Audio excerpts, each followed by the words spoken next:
역대 최장의 장마와 집중 폭우로 인한 물폭탄에 인명피해가 속출하고 있습니다. 이미 수십 명의 사망자와 수천 명의 이재민이 발생해서 2011년 이후 가장 많은 인명피해가 발생했습니다. 그런 가운데 태풍 장미가 오늘 남해안에 상륙할 예정이어서 비 피해가 더 커질 것이 우려됩니다. 특히 올해 장마는 평년보다 예측이 어렵고 피해가 광범위합니다. 평소 관리 대상이었던 위험지역 이외에도 침수와 산사태가 발생하고 있어서 폭우에 대비한 민관의 협력이 더욱더 중요합니다. 민주당과 정부는 수해로부터 국민을 지키기에 비상한 각오로 재난에 대응하고 있습니다. 정부는 7일 긴급 사전 피해 조사를 거쳐서 안성시, 천안시 등 7개 지역을 특별 재난지역으로 선포했습니다. 국비 지원을 확대 신속한 피해 복구를 지원하기 위한 조치입니다. 지난 주말 큰 수해를 당한 광주, 전남, 경남 지역 등에 대해서도 신속한 피해 조사를 통해 특별 재난지역 추가 지정을 요청합니다. 원내 당 재난상황실을 설치해 상황을 점검하고 대책을 마련하도록 하겠습니다. 국민 피해를 최소화하기 위한 선제적이고 종합적인 대책 마련을 위해 정부와 지자체와 함께 모든 역량을 집중하겠습니다.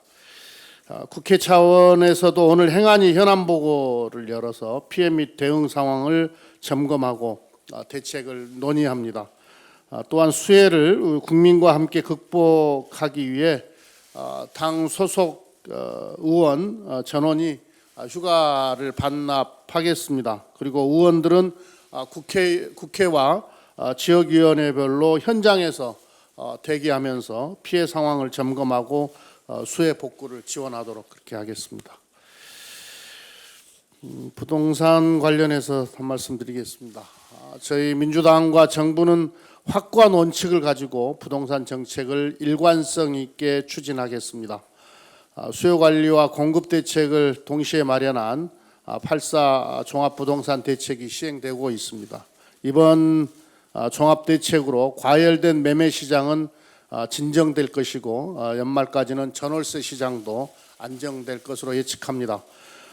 민주당과 정부는 이번 종합대책이 안착될 때까지 인내와 끈기를 가지고 부동산 정책을 일관성 있게 추진하겠습니다.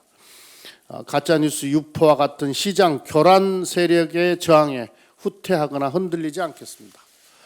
수도권 하반기 아파트 입주 물량은 11만 세대로 예년보다 17%가량 많습니다. 서울 주요 지역 임대차 시장의 구조적 특성상 전월세 전환도 급속히 이루어지지 않을 것입니다. 당과 정부는 실수요자인 젊은 층의 내 집 마련을 위해 생애 최초 특별 공급을 민영주택까지 확대하고 생애 최초 특별 공급과 신혼부부 특별 공급의 소득 요건을 완화했습니다. 향후 수도권에 공급될 신규주택 총 127만 호 중 상당수의 주택이 생애 최초 구매자 또는 청년, 신혼부부에게 돌아갈 것입니다. 당과 정부는 단기적으로 전월세 임대차 시장의 안정을 위해 시장 모니터링을 강화하겠습니다. 8.4 대책 시행 이후 전월세 시장에 나타나는 다양한 사례들을 분석하고 종합할 것입니다. 투기 세력의 교란 행위에는 행정력을 동원해 엄정하게 대처할 것입니다.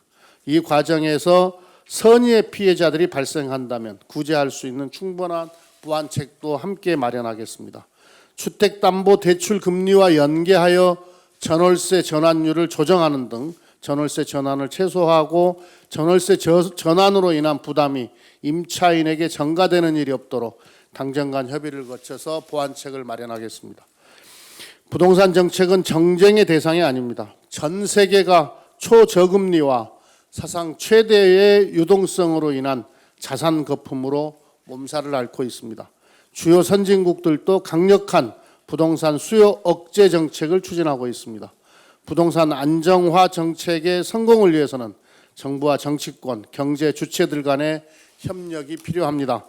민주당과 정부는 투기 근절, 다주택자 부담 강화, 무주택 실수요자 지원이라는 부동산 안정화 3원칙을 긴 호흡을 가지고 일관성 있게 추진해 나갈 것입니다.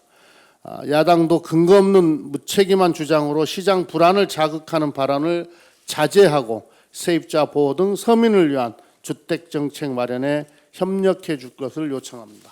이상입니다.